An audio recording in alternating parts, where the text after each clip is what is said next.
লিশাই, তিনি সব কিছুর ব্যাপারে ইহসানকে আবশ্যক করেছেন। সব কিছুতে মুমিনের সব কাজে ইহসানের পরশ থাকবে। ওয়াইদা কাতালতুম ফাহসিনুল কিতলা, বিশ্বনবী বলেন তুমি যখন কাউকে হত্যা করো ইহসানের সাথে করো। সুবহানাল্লাহ পড়বেন না? যখন হত্যা করো তখনও ইহসানের সাথে। আচ্ছা হত্যা করবো আবার ইহসান আসবে করতে করে তো মেরেই ফেলবো আমি। আল্লাহ, ও ভাই একজন খুন করেছে, খুনি, রাষ্ট্রীয় আইনে তার শাস্তি হয়েছে ডেথ পেনাল্টি, মৃত্যুদণ্ড। এখন মৃত্যুদণ্ড দেখে আপনি যেমনি মন চায় তেমনি মারবেন লোকটারে? ওর নাক কেটে ফেলতে পারবেন? ওর কান কাটতে পারবেন? ওর চোখ উপড়ে ফেলতে পারবেন আপনি? যেমন মন চায় তার অঙ্গহানি করা যাবে না। ইহসানের সাথে তাকে হত্যা করো। সুবহানাল্লাহ, this is Islam, this is the true essence of Islam. ওয়াইদা যাবাহতুম ফাহসিনুয যাবহা, যখন জবাই করবে তখনও ইহসানের সাথে জবাই করো। করব জবাই, ওইখানেও নাকি ইহসান। আচ্ছা কুরবানির দিন আমরা পশুগুলোরে কি করি বলেন সবাই আওয়াজ করে? জবাই। জবাই মানে তো এটার মেরেই ফেলতেছি, একটু পরে তো টুকরো টুকরো করে গোশতগুলো খাবো, এটা তো খাবো, এটা তো মেরেই ফেলবে। বিষ্ণু বলে না, জবাইয়ের মধ্যেও মুমিনের জবের ভেতরেও ইহসানের পরশ থাকা চাই। যখন জবাই করবে প্রাণীটাকে হাত পা টাইট করে বেঁধে নাও, ছুরিটাকে শার্পেন করে নাও, ধারালো করে নাও, যাতে অল্প সময়ে জবাইটা হয়ে যায়, প্রাণীটা যাতে কম কষ্ট পায়। সুবহানাল্লাহ পড়ে। দিস ইজ কল্ড ইহসান। ইহসান আল্লাহ তাআলা যেমনি আদলের আদেশ করেছেন, ন্যায় বিচার জাস্টিস এনশিওর করতে বলেছেন, সমাজে ইহসানের ব্যবহার, ইহসানের অনুশীলন তিনি করতে বলেছেন। এজন্য মুমিনের প্রতিটি কাজে, আমার চট্টগ্রামের ভাইয়েরা আমার দিকে তাকান, খেয়াল করে শুনুন, মুমিন জীবনের প্রতিটি কাজে ইহসানের পরশ থাকা চাই।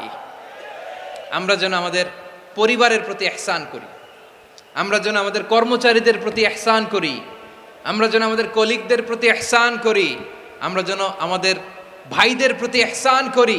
মুমিন জীবনের প্রতি কাজে ইহসানের পরশ থাকার দরকার আছে না নাই? কথা বুঝতে পেরেছেন? তাহলে আল্লাহ তাআলার তিনটা আদেশ ছিল, কয়টা গেল? ভুলে গেছে, ভুলে গেছে চট্টগ্রাম। তিনটা আদেশের মধ্যে কয়টা বললাম? প্রথমে কি ছিল? আদল। 2 নম্বরে, 3 নম্বরে রব্বুল আলামিন বললেন ওয়া ইতা ইদিল কুরবা, নিকটাত্মীয়দেরকে দান করো। নিকট আত্মীয়দেরকে দাও, যারা তোমাদের ব্লাড কানেকশনের আত্মীয় তাদেরকে তোমরা দাও। এখানে জেনারেলি বললেন দাও, কি দিব সেটা তিনি এখানে বলেন নাই, সেটা তিনি সূরাতুল ইসরার মধ্যে বলেছেন। আল্লাহ বলেন ওয়া আতিযাল কুরবা হাক্কাহ, নিকট আত্মীয়দেরকে তাদের অধিকার, তাদের প্রাপ্য তোমরা বুঝিয়ে দাও। দেখেন, একটা শান্তির সমাজ, একটা সমৃদ্ধ সমাজ, একটা মানবিক সমাজ গঠনের জন্য আল্লাহ তাআলা বেশি না, মাত্র 3টা অর্ডার, 3টা ভার্ডিক্ট তিনি জারি করেছেন। 1 নাম্বার সুশাসন, ন্যায় বিচার। 2 নাম্বার ইহসান। 3 নাম্বার নিকটাত্মীয়, যারা কাছের, তোমার ভেরি ক্লোজ রিলেশনশিপে আছে, তাদেরকে দাও। দাও, দিলে বাড়িয়ে দেয় কে? অনেকে দিতে চায় না, কৃপণতা করে। দিলে বাড়ায় দেয় কে? ও মিয়া, মদিনার মধ্যে সবচাইতে গরিব সাহাবী ছিল বেলাল রাদিয়াল্লাহু তাআলা আনহু। ওনার এন্টায়ার অ্যাসেট, সম্পদের পরিমাণ কতদূর জানেন? একটা লুঙ্গি। বেলাল রাদিয়াল্লাহু তাআলা আনহু, ওনার টোটাল ওয়েলথের এস্টিমেশন হচ্ছে মাত্র একটা লুঙ্গি। একটা লুঙ্গি, টোটাল ওয়েলথ এস্টিমেশন, টোটাল সম্পদের পরিমাণ বেলাল রাদিয়াল্লাহু তাআলা আনহুর কি ছিল? কথা বোঝে নাই বোধহয়, কি ছিল? ওই বেলাল রাদিয়াল্লাহু তাআলা আনহুকে বিষ্ণু ইসলাম বলেছেন আনফিক ইয়া বেলাল, ও বেলাল তুমিও দাও। ওয়ালা তাখশা মিন যিল আরশি ইখলালা, আরশের অধিপতির তো কোনো ঘাটতি নাই, তুমি দিলে ওই আল্লাহ তোমারে বাড়ায় দিবে।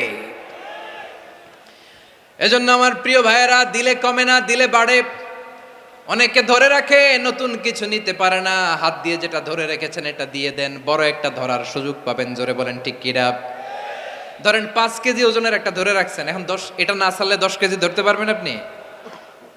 আচ্ছা 10 কেজির জিনিস একটা আছে হাতে, ওইটা যদি ছেড়ে দেন তাইলেই না 15 কেজি ধরতে পারবেন। কথা বলেন ঠিক কিনা? তাহলে দিলে বাড়িয়ে দেয় কে? রব্বুল আলামিন বললেন 3 নাম্বার আদেশ হলো তোমাদের প্রতি সমাজটারে কেমন করে মানবিক সমাজ, সুন্দর সমাজ গড়বা, তিন নম্বর আদেশ হলো ওয়া আতিদাল কুরবা হাক্কা, নিকটাত্মীয়দেরকে তাদের প্রাপ্য বুঝিয়ে দাও। এই নিকটাত্মীয়দেরকে তাদের অধিকার বুঝিয়ে দেওয়া, প্রাপ্য বুঝিয়ে দেওয়াতে আমাদের গাফলতি আছে না নাই? চট্টগ্রামে নাই? মাশাআল্লাহ আছে, আছে। অনেকে দেখবেন অনেক আল্লাহওয়ালা তাহাজ্জুদ গুজার, সেজদা দিতে দিতে কপালে কালো দাগ ফেলে দিছে, সে তার বোনের হকটা আদায় করে নাই। আছে না নাই? হ্যাঁ, এখানেও আছে। সর্বনাশ।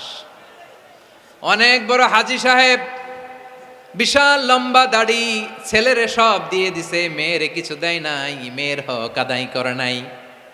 আছে না নাই? এই হাজী সাহেবেরা, এই আল্লাহওয়ালারা কিয়ামতের ময়দানে আটকে যাবে। আপনি অন্যের অধিকার নষ্ট করেছেন, তাদের রাইটসকে ভায়োলেট করেছেন। এজন্য আল্লাহ তাআলা বলেন, কারো অধিকার যদি কেউ নষ্ট করে, ওই সমাজটা মানবিক সমাজ কঠিনকালেও হতে পারে না। এজন্য 3 নম্বর আল্লাহ বললেন ওয়া ইতা ইদিল কুরবা, নিকটাত্মীয়দেরকে দাও। কি দিবা? তাদের অধিকার দিয়ে দাও। বোনের অধিকার বুঝিয়ে দাও, মেয়ের অধিকার বুঝিয়ে দাও, ফুফুর অধিকার বুঝিয়ে দাও। দেখবেন অনেক মায়েরা ছেলের পাতে মুরগির রান দেয়, মেয়ের পাতে দেয় মুরগির ঠ্যাং। এরকম আছে না নাই? ছেলেরা কি দেয়? মুরগির। মেয়ের পাতে কি দেয়? তো মেয়ের কি মুরগির রান খেতে মনে চায় না? মনে চায় না? এমনটা করা যাবে না। নিকটাত্মীয়দেরকে অধিকার দিয়ে দাও, নিকটাত্মীয়ের সাথে সুসম্পর্ক রাখো। আদেশটা কার? এজন্য প্রিয় ভাইয়েরা, জীবনে যদি বারাকা অর্জন করতে চান, নিকটাত্মীয়দের সাথে সুসম্পর্ক রাখতে হবে, তাদের জন্য উপহার পাঠাতে হবে। বিশ্বনবী বলেন লা ইয়াদখুলুল জান্নাতা কাতে, যে ব্যক্তি আত্মীয়তার সম্পর্ককে ছিন্ন করে দেয়, সে কঠিনকালেও আল্লাহর জান্নাতে ঢুকবে না। আপনি কি এটারে সহজ হাদিস মনে করছেন? এটা সহজ কথা? আপনি ভাবছেন আপনার নামাজ আপনারে বাঁচাতে পারবে, আপনার রোজা বাঁচাতে পারবে, আপনার তাহাজ্জুদ আপনারে বাঁচাতে পারবে? আপনি অধিকার নষ্ট করলে কিছুই আপনারে বাঁচাতে পারবে না। এজন্য নিকট আত্মীয়দেরকে দিতে হবে বেশি বেশি। বিশ্বনবী বলেন ইন্না সাদাকাতা আলাল মিসকিনি সাদাকা ওয়া আলা যির রাহিমি ইসনাতান সাদাকাতুন ওয়া সিলা। মিসকিন রে দান করলে শুধু দানের সওয়াব হয়, নিকট আত্মীয়কে দান করলে দুইটার সওয়াব হয়, সাদাকার সওয়াব হয়, আবার আত্মীয়তার বন্ধন অটুট রাখার সওয়াব হয়ে যায়। আবার বিশ্বনবী বললেন মান সাররাহু আইয়ুবসাতা লাহু ফি রিজকিহি ওয়া ইউনসা লাহু ফি আসারিহি ফালইয়াসিল রাহিমা। যে ব্যক্তি তার রিজিকের প্রশস্ততা চায় আর হায়াতে বরকত চায়, সে যেন তার আত্মীয়ের সাথে সুসম্পর্ক রাখে। আমার প্রিয় চট্টলার ভাইয়েরা, আমাদের রিজিক বাড়ুক, এটা আমরা চাই কি চাই না? সবাই চান? হ্যাঁ, আমাদের রিজিকে প্রশস্ততা আসুক, চাই কি চাই না? আমাদের হায়াতে বরকত আসুক, আমরা চাই কি চাই না? এই দুইটা যদি চান, তাহলে নিকটাত্মীয়দের সাথে সুসম্পর্ক রাখবেন। পারবেন? তাহলে সমাজটারে মানবিক সমাজ বানায় দিবে কে? 3টা আদেশ চলে গেল। কয়টা? আওয়াজ করে বলেন। 1 নম্বরে কি ছিল? 2 নম্বরে, 3 নম্বরে নিকটাত্মীয়দেরকে দান। আপনাদেরকে আরো শোনার আগ্রহ আছে? আপনাদের মনোযোগ আছে না গেছে? কষ্ট হচ্ছে না? আমার প্রিয় ভাইয়েরা, আল্লাহ তাআলা 3টা জিনিসের যেমনি আদেশ করেছেন, অনুরূপভাবে 3টা বিষয় তিনি বারণ করেছেন, নিষেধ করেছেন। ওগুলোর কাছেও যাওয়া যাবে। শুনবেন। রাব্বুল আলামিন বলেন ওয়ায়ানহা আনিল ফাহশাই ওয়াল মুনকারি ওয়াল বাগি। আমি যেমনি 3টি বিষয়ে আদেশ করলাম, অনুরূপভাবে 3টি বিষয়ে বারণ করলাম, নিষেধ করলাম। আমার 1 নাম্বার নিষেধাজ্ঞা হলো অশ্লীলতার প্রতি। ফাহশা, ওয়ায়ানহা আনিল ফাহশা, আল্লাহ তাআলা অশ্লীলতাকে নিষেধ করেছেন। কোন জিনিসকে? সবাই বলুন, কোন জিনিসকে? যত ধরনের, যত টাইপের, যত ক্যাটাগরির অশ্লীলতা হতে পারে, সব অশ্লীলতাকে হারাম করেছেন কে? ফাহশা মানে কি? কথায়, কাজে, আচরণে, কমেন্ট, ফেসবুকের কমেন্টসে যত ধরনের নোংরামো আছে, যত ধরনের অশ্লীলতা আছে, এটাকে আরবিতে বলে ফাহশা। এটাকে কি বলে? রাব্বুল আলামিন বলেন কুল ইন্নামা হাররামা রাব্বিয়াল ফাওয়াহিশা মা যাহারা মিনহা ওয়া মা বাতান ও নবী, আপনি বলে দেন আমার রব প্রকাশ্য অপ্রকাশ্য, স্পষ্ট কিংবা অস্পষ্ট, দৃশ্যমান কিংবা অদৃশ্যমান সব অশ্লীলতাকে হারাম করেছেন। সব ধরনের অশ্লীলতা হারাম, সব ধরনের। আল্লাহ তাআলা আমাদেরকে অশ্লীলতা থেকে বাঁচাক, অশ্লীলতা থেকে তিনি আমাদেরকে হেফাজত করুক, পড়েন আমিন। এবার বলেন, আমাদের সমাজে অশ্লীলতা আছে না নাই? চট্টগ্রামে নাই? আমি কই নাই, ওনারা বলে আছে। দেখছেন, আমি সামহাও বাঁচায় দেওয়ার ট্রাই করতেছি, আমি সামহাও বাঁচায় দেওয়ার ট্রাই করতেছি, ওনারা বলে আছে। অশ্লীলতা নানা ভাবে, নানা নামে, নানা মোড়কে আমাদের সমাজে আছে না নাই? সংস্কৃতির নামে, ফ্যাশনের নামে, বিনোদনের নামে, উপন্যাসের নামে, কনসার্টের নামে অশ্লীলতা আছে না নাই? আপনি দেখেছেন কনসার্টগুলোর অবস্থা? এই যে আতিফ আসলাম যে আসছে আমাদের দেশে, তারপর কে কে আসছে, আমাদের তরুণ তরুণীরা, আমাদের যুবক যুবতীরা, আমাদের জেনজিরা, কি অবস্থা ওইখানে? হ্যাঁ, কি অবস্থা? কে বাঁচাবে ওদের? কে রক্ষা করবে ওদের ইমানের, ওদের চরিত্রের হেফাজতের গ্যারান্টি কে দিবে? কনসার্টের নামে অশ্লীলতা আছে না নাই? ছেলে মেয়ে একে অপরকে জড়ায় ধরতেছে, একে অপরকে চুমো খাচ্ছে, প্রকাশ্যে দিবালোকে গণমানুষের সামনে। আল্লাহ তাআলা এই অশ্লীলতা থেকে আমাদেরকে বেঁচে থাকতে বলেছেন, বেঁচে থাকতে বলেছেন। রূপালী জগতের নামে অশ্লীলতা আছে না নাই? এই টার্মটা আপনারা জানেন না? রূপালী জগৎ কি জগৎ? আসলে কি রূপালী জগৎ না অন্ধকার জগৎ? আমার বোনেরা, আপনাদেরকে যে কি বলে তারা বুঝায়, রূপালী জগৎ শুনেই আপনি ভরকে যাবেন না। রূপালী জগতে যে নারী যত বেশি উলঙ্গ, সে নাকি তত বেশি সাহসী। জানেন, বলে এটা একটা সাহসী নারী, খুব সাহসী পদক্ষেপ তার। যত বেশি শরীর থেকে কাপড় নামাতে পারবে, যত বেশি বস্ত্রহীন হয়ে নিজেকে প্রেজেন্ট করতে পারবে, সে নাকি তত বেশি সাহসী। আমার চট্টলার ভাইয়েরা, শয়তানের প্রথমে এজেন্ডা ছিল বনি আদমকে বস্ত্রহীন করা। সে আদম এবং হাওয়া আলাইহিস সালামকে নিষিদ্ধ গাছের ফল খাইয়ে তাদেরকে বস্ত্রহীন করেছে। এই জামিনেও সে আমাদেরকে বস্ত্রহীন করতে চাইবে।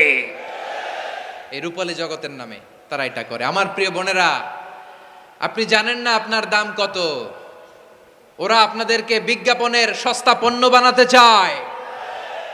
ওরা আপনাদেরকে ওদের ভোগের লিপসার টুলস বানাতে চায়। ওরা আপনাদেরকে দিয়ে ওদের খায়েশ পূরণ করতে চায়। এটা আপনাদের জন্য মোটেও ডিগনিটি নয়, এটা আপনাদের জন্য সম্মান নয়। আপনার সম্মান শালীনতায়, আপনার সম্মান হেজাবে, আপনার সম্মান ভদ্রতায়, আপনার সম্মান আপনার ডিসেন্ট পোশাকে। পোশাক বলে দেয় এই নারীটা ভদ্র না অভদ্র। পোশাক বলে দেয় এই মেয়েটা কোন ঘরের মেয়ে। আওয়াজ করে বলেন ঠিক কিনা? আপনি জানেন না, আপনার এই সস্তা পণ্য বানায়, ভোগের পণ্য, বিলবোর্ডে আপনাকে উলঙ্গ করে উপস্থাপন করে। এই অশ্লীলতার সাথে ইসলামের কোনো সম্পর্ক। এজন্য আল্লাহ বলেন, আমি অশ্লীলতাকে হারাম করেছি। অশ্লীলতাকে হারাম করার প্রথম কারণ হলো এর মাধ্যমে মানবতাকে অপমানিত করা হয়। কারণ মানুষের সম্মান মানুষের পোশাকে। মানুষ যখন পোশাকহীন হয়ে যায়, বস্ত্রহীন হয়ে যায়, তার সম্মান কমে যায়। ঠিক কিনা? অশ্লীলতাকে হারাম করার প্রথম কারণ হচ্ছে মানুষ মানুষকে অপমান করে। একটা নারী, সে তো সম্মানিত, নারী যে কত সম্মানিত নারীরা এটা বুঝেই নাই। বিশ্বনবী বলেন, আর দুনিয়া কুল্লুহা মাতা ওয়া খায়রু মাতা'আদ দুনিয়া আল মারআতুস সালিহা। আমার বোনেরা, 5টা প্যান্ডেলে আপনারা এলইডিতে আমার আলোচনা শুনছেন, আমি জানি।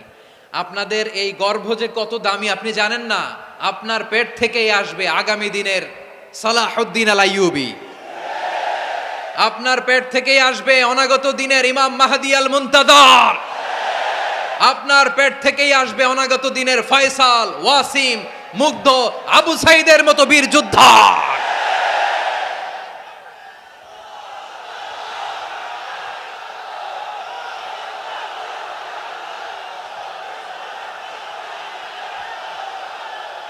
আমার প্রিয় বোনেরা, আমার প্রিয় বোনেরা, বিশ্বনবীর কথার ওজন খেয়াল করেন। আর দুনিয়া কুল্লুহা মাতা ওয়া খায়রু মাতা'আদ দুনিয়াল মারআতুস সালিহা।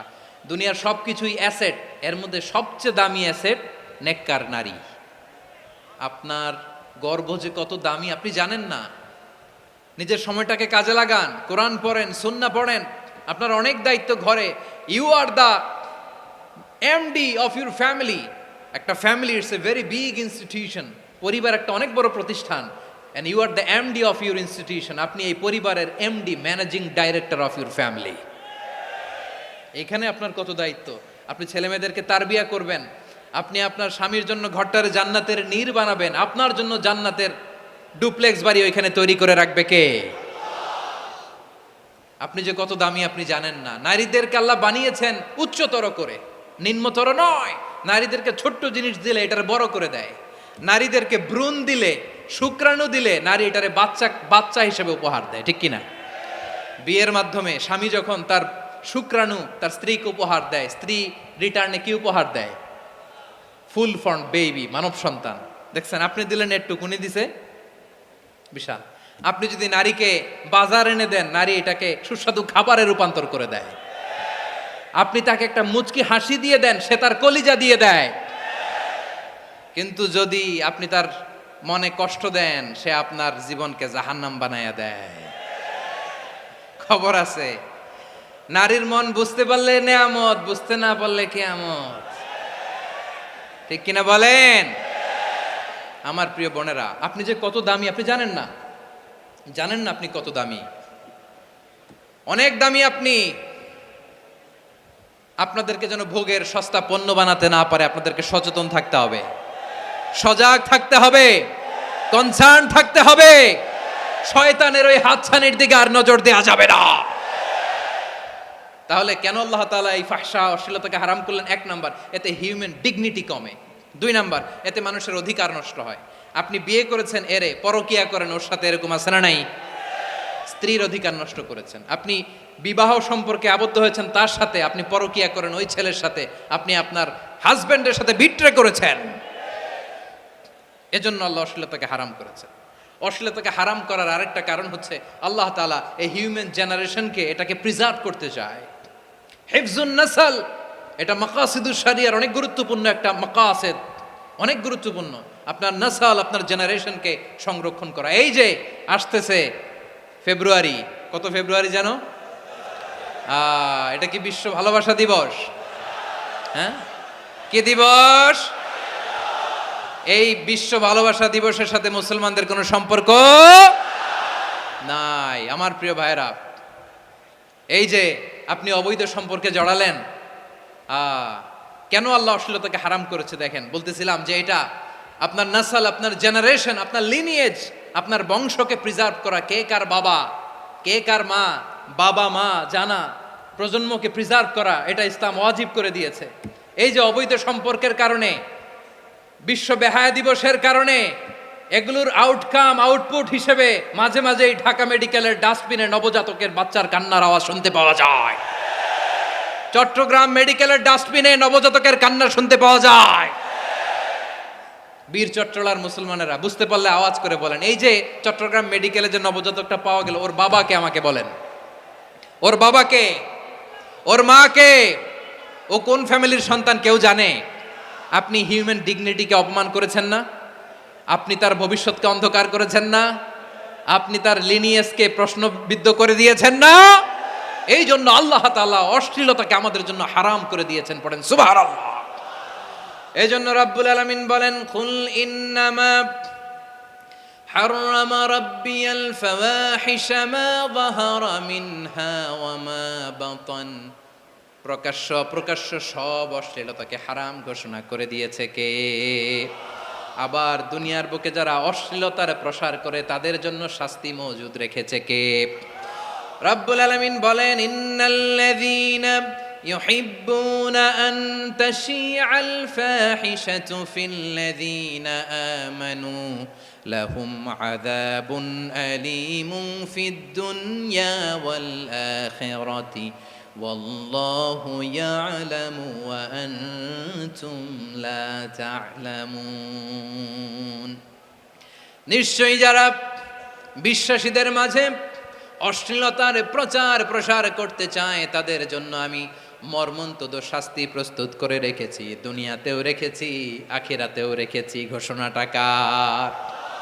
যারা এই নাটকের নামে, সিনেমার নামে, রূপালী জগতের নামে, মুভির নামে, ওটিটি প্ল্যাটফর্মের নামে আমার সমাজে অশ্লীলতা ছড়াতে চায়, তাদের জন্য কঠিন মর্মন্তুদ শাস্তি মজুদ রেখে দিয়েছে কে? ও আমার বোনেরা, এখনো আপনি জাগবেন না? এখনো আপনার চিন্তার দুয়ারে এখনো নাড়া পড়ে নাই? ওরা আপনাকে উলঙ্গ বানাতে চায়, ওরা আপনাকে আইটেম গার্ল বানাতে চায়। এজন্য ইসলাম অশ্লীলতাকে হারাম করেছে। হারাম। ইসলাম বলেছে যোজন যোজন দূরে থাকো, ওরা বলে না কাছে আসো, কাছে আসার গল্প, ক্লোজ আপ ওয়ান, কাছে আসার গল্প আছে না নাই? চট্টগ্রামে তো এগুলো নাই মাশাআল্লাহ। হ্যাঁ, এখানেও আছে ক্লোজ আপ ওয়ান, কাছে আসার গল্প। আল্লাহ বলেন ওয়ালা তাকরাবুজ জিনা, কাছেও এসো না, জিনা থেকে যোজন যোজন কিলো দূরে থাকো, ওরা বলে কাছে আসার গল্প। আমার বীর চট্টলার ভাইয়েরা, কাছে আসতে হলে আমরা কোরআনের কাছে আসব, কাছে আসতে হলে নবীর কাছে আসব, কাছে আসার গল্প হবে আমার রবের কাছে আসার গল্প। চিল্লায় বলো ঠিক কিনা?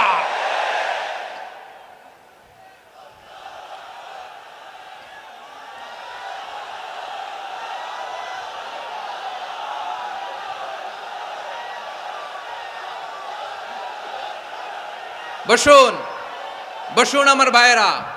তাহলে অশ্লীলতার সাথে আমাদের কোনো সম্পর্ক? সবাই বলতে পারেননি, আওয়াজ করে বলুন, অশ্লীলতার সাথে আমাদের কোনো সম্পর্ক? আমরা এই সমস্ত ক্লোজ আপ ওয়ান, কাছে আসার গল্পের প্রোগ্রামে যাব?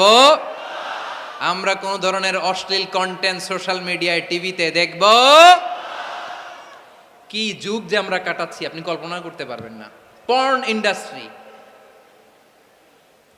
নারী পুরুষের বস্ত্রহীন যুগল দৃশ্য, এটাকে দিয়ে ওরা কোটি ডলারের ইন্ডাস্ট্রি বানিয়েছে। পুরো মানব ইতিহাসে এরকম জঘন্য সময় মানব ইতিহাস পার করে নাই। পর্ন এটা ইন্ডাস্ট্রি হয়ে গেছে।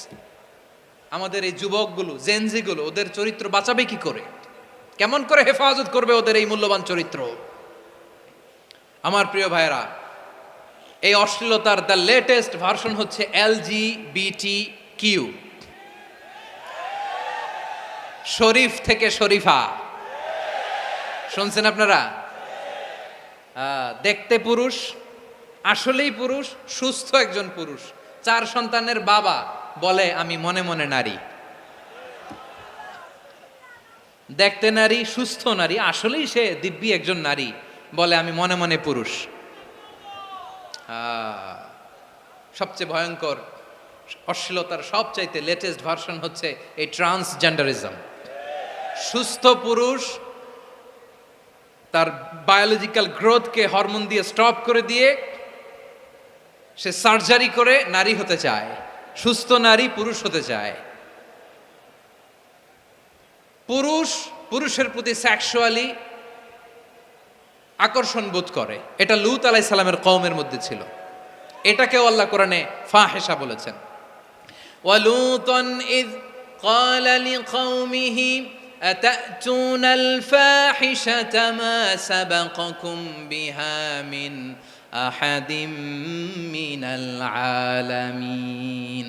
লূত আলাইহিস সালাম বললেন, তোমরা কি এমন এক অশ্লীল কার্যক্রমে ডুব দিলে নাকি যেটা গোটা বিশ্বের কেউ কখনো করে নাই, তোমরাই প্রথম করেছো। পড়েন নাউযুবিল্লাহ। এই পশ্চিমের এই রোগ আমার দেশে যেন আসতে না পারে, আমাদের সজাগ থাকতে হবে। প্রিয় ভাইরা, চিল্লায় বলেন ঠিক কিনা? পশ্চিমের অবস্থা ভয়ঙ্কর। পাশ্চাত্যে, আমি যুক্তরাষ্ট্রে ছিলাম অনেকদিন, কয়েক মাস, বিভিন্ন স্টেটে ঘুরেছি। গার্ডিয়ানরা উদ্বিগ্ন, ছেলে মেয়েদেরকে, ছোট্ট ছেলে মেয়ে, ওদেরকে জিজ্ঞেস করে, তুমি how do you feel right now inside yourself? তুমি ভিতরে ভিতরে কেমন ফিল করো? তোমার কি ছেলে ছেলে লাগে না মেয়ে মেয়ে লাগে? আচ্ছা বলেন, এই ছোট্ট বাচ্চাটাও কি এগুলো জেন্ডার অ্যাসাইনমেন্ট বলতে এগুলো কিছু বুঝে? এইভাবে মিসগাইড করা হচ্ছে। কৌতূহল বশত ছোট্ট ছেলে যদি বলে আমার তো মেয়ে মেয়ে লাগে, তখন বলে যে না তুমি মেয়ে, ছেলে না। মা বাবা বাধা দিলে ওকে আলাদা গভর্নমেন্ট হাউসে নিয়ে যায়। ভয়ঙ্করতম অবস্থা। আমরা একটা সময়ে শুনতাম যে হুজুর আমার ছেলেটা খুব ভালো, হাফেজে কোরআন, আল্লাহওয়ালা। হুজুর আমার ছেলে দাড়ি রাখছে, আল্লাহওয়ালা। হুজুর আমার ছেলে 5 ওয়াক্ত সালাত জামাতের সাথে পড়ে, তার মানে আল্লাহওয়ালা। পশ্চিমে যে আমি কি শুনছি জানেন? ওরা বলে হুজুর আমার ছেলেটা ইউনিভার্সিটির একটা মেয়ের সাথে প্রেম করে, ও খুব আল্লাহওয়ালা, হুজুর দোয়া করবেন। এর কারণ ওদের কাছে আল্লাহওয়ালার ক্রাইটেরিয়া হচ্ছে হুজুর আমার ছেলেটা আরেক ছেলের পছন্দ করে নাই, আমার মেয়েটা আরেক মেয়েকে ভালোবাসে নাই, এজন্য আমার ছেলেটা আল্লাহওয়ালা, হুজুর ওর জন্য একটু দোয়া করে দিয়েন। কি চ্যালেঞ্জ ওরা ফেস করতেছে। ওনার ছেলে যে আরেক ছেলেরে বিয়ে করবে না, এটাতেই উনি খুশি যে আলহামদুলিল্লাহ আমার ছেলেটা একটা মেয়েরে ভালোবাসে, আমার মেয়েটা একটা ছেলেরে ভালোবাসে, মানে এটা খুব আল্লাহওয়ালা। নাউজুবিল্লাহ পড়তে পারলেন না? এজন্য অশ্লীলতার সাথে আমাদের কোনো সম্পর্ক। রাব্বুল আলামিন বলেন ওয়ায়ানহা আনিল ফাহশাই ওয়াল মুনকারি ওয়াল বাগি, তিনটা জিনিসকে আমি নিষিদ্ধ করলাম। এক নাম্বার হলো ফাহশা, অশ্লীলতা। 2 নম্বরে হলো মুনকারের সমস্ত মন্দ কাজ। আপনাদের মনোযোগ আছে না? শেষ করে দিব? আর 2-1 মিনিট শুনবেন? আচ্ছা বলি তাহলে, আর 2-1 মিনিট। তাহলে নিষেধাজ্ঞা জারি করেছেন 3টা জিনিসের উপর। 1 নাম্বার কি? ফাহশা, অশ্লীলতা। 2 নাম্বার মুনকার। মুনকার মানে হচ্ছে যত মন্দ কাজ, খারাপ কাজ, বাজে কাজ, এটার বলে মুনকার। এটার কি বলে? আপনারা পড়ছেন না তা'মুরুনা বিল মা'রুফি ওয়া তানহাউনা আনিল মুনকার। ভালো কাজের আদেশ, সৎ কাজের আদেশ, অসৎ কাজের নিষেধ। মুনকার, মুনকার হচ্ছে মানুষের স্বাভাবিক বিবেকবোধ যেটাকে খারাপ বলে, ওইটাই মুনকার। পৃথিবীর সব আসমানি গ্রন্থ যেটাকে খারাপ বলেছে, মানুষের স্বাভাবিক বিবেকবোধ যেটাকে খারাপ বলেছে, এগুলো সব মুনকার। যেমন ইফটিজিং, এটা কি ভালো না খারাপ? মজুদদারি, খাদ্যে ভেজাল দেওয়া, ওজনে কম দেওয়া, মাছে ফরমালিন মিশানো, চাঁদাবাজি, টেন্ডারবাজি, দখলবাজি, এগুলো আমাদের স্বাভাবিক বিবেকেই বলে এগুলো খারাপ, এগুলো হচ্ছে মুনকার। আল্লাহ তাআলা এই মুনকার থেকে আমাদেরকে বেঁচে থাকতে বলেন, আর শয়তান এই মুনকারের প্রতি আমাদেরকে উদ্বুদ্ধ করে। আল্লাহ তাআলা বললেন ইয়া আইয়ুহাল্লাযীনা আমানু লা তাত্তাবিউ খুতুওয়াতিশ শাইতান ফাইন ওয়া মান ইয়াত্তাবি' খুতুওয়াতিশ শাইতানি ফাইন্নাহু ইয়া'মুরু বিল ফাহশাই ওয়াল মুনকার। আল্লাহ বললেন ও আমার গোলামেরা শোনো শোনো, ও আমার বিশ্বাসী বান্দারা খবরদার, তোমরা কশিনকালেও শয়তানের পদাঙ্ক অনুসরণ করবে না, কারণ শয়তান তোমাদেরকে অশ্লীলতা এবং মন্দ কাজের দিকে উদ্বুদ্ধ করে।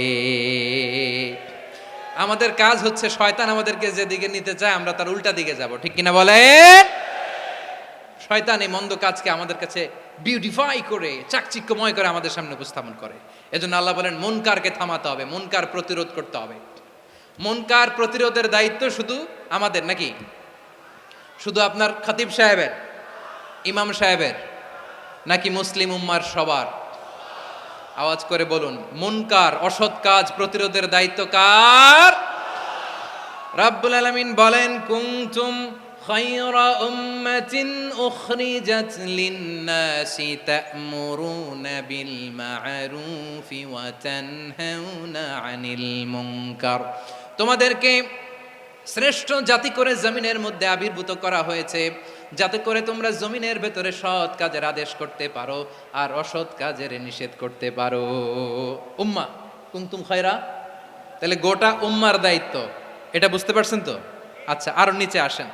এরপরে আল্লাহ বললেন শুধু উম্মা না, এই জমিনের রাজত্ব আমি যাদের হাতে দেই, এই জমিনের মালিক আমি যাদেরকে বানিয়ে দেই, যাদেরকে আমি সরকারের দায়িত্ব দেই, তাদেরকেও মুনকার প্রতিরোধের দায়িত্ব দিয়েছে কে? আল্লাহ বলেন যারা ক্ষমতার মসনদে বসেছে তাদেরকে 4 দফা কর্মসূচি আমি আল্লাহ দিলাম। আওয়াজ করে বলেন কয় দফা? আল্লাহ বলেন আল্লাযীনা ইম্মাক্কান্নাহুম ফিল আরদি আকামুস সালাতা ওয়া আতাউয যাকাতা ওয়া আমারু বিল মা'রুফি ওয়া নাহাউ আনিল মুনকার ওয়ালিল্লাহি আকিবাতুল উমুর। যারা এই জমিনের উত্তরাধিকার হয়েছে তারা 4 দফা কর্মসূচি নিয়ে সামনে আগাবা। সালাত কায়েম করবা, যাকাত আদায় করবা, সৎ কাজের আদেশ দিবা, অসৎ কাজ থেকে মুনকার প্রতিরোধ করবা। আদেশটা কার? আমার প্রিয় চট্টলার ভাইয়েরা, পুরো উম্মার দায়িত্ব মুনকার প্রতিরোধ, সরকার প্রধানের দায়িত্ব মুনকার প্রতিরোধ করা। এরপর আল্লাহ বলেন প্রতিটা ফ্যামিলির যিনি প্রধান সিইও বাবা, প্রত্যেক বাবারও দায়িত্ব এই মুনকার প্রতিরোধ করা। আওয়াজ করে বলেন ঠিক কিনা? যেমনটি সাইয়েদনা লুকমান আলাইহিস সালাম ওনার কলিজার টুকরা সন্তানকে আদেশ করেছেন, ইয়া বুনাইয়া আকিমিস সালাতা ওয়া'মুর বিল মা'রুফি ওয়ানহা আনিল মুনকার। পড়েন সুবহানাল্লাহ। বাবা ছেলেকে সবক দিচ্ছে। কে সবক দিচ্ছে? কাকে? লুকমান আলাইহিস সালাম ছেলেকে বলতেছে, ওরে আমার কলিজার টুকরা সন্তান, ওরে আমার বাছা, নামাজ কায়েম করবা, সৎ কাজের আদেশ দিবা, আর মুনকার প্রতিরোধ করবা, অসৎ কাজ, সমাজ থেকে খারাপ কাজকে ঝেঁটে বিদায় করে দিবা। তাহলে দেখেন আমি স্টেপ বাই স্টেপ নামলাম। পুরা উম্মার দায়িত্ব, জমিনের উত্তরাধিকারী আল্লাহ যাদেরকে বানিয়েছেন সরকার, তাদের দায়িত্ব, প্রতিটি ফ্যামিলির প্রধানের দায়িত্ব। এরপরে বিশ্বনবী বলেন সচেতন প্রতিটি মুসলিমের দায়িত্ব সমাজ থেকে মুনকারকে উৎখাত করা। বিশ্বনবী বলেছেন, মান রাআ মিনকুম মুনকারান ফালিয়ুগাইয়িরহু বিয়াদিহি ফাইন লাম ইয়াস্তাতি ফাবিলিসানিহি ওয়া ইন লাম ইয়াস্তাতি ফাবিকলবিহি ওয়া যালিকা আযআফুল ঈমান। সমাজে যে মুনকার দেখবে, খারাপ কাজ দেখবে, সে যেন হাত দিয়ে সেটাকে থামায়। কি দিয়ে? আপনাদের তো হাত নাই না? হাত আছে, হাত আছে। ওরা যেই হাত দিয়ে অন্যায় করে ওইটা প্রতিরোধের জন্য আমাদেরও হাত আছে না নাই? থামাতে হবে, থামাতে হবে।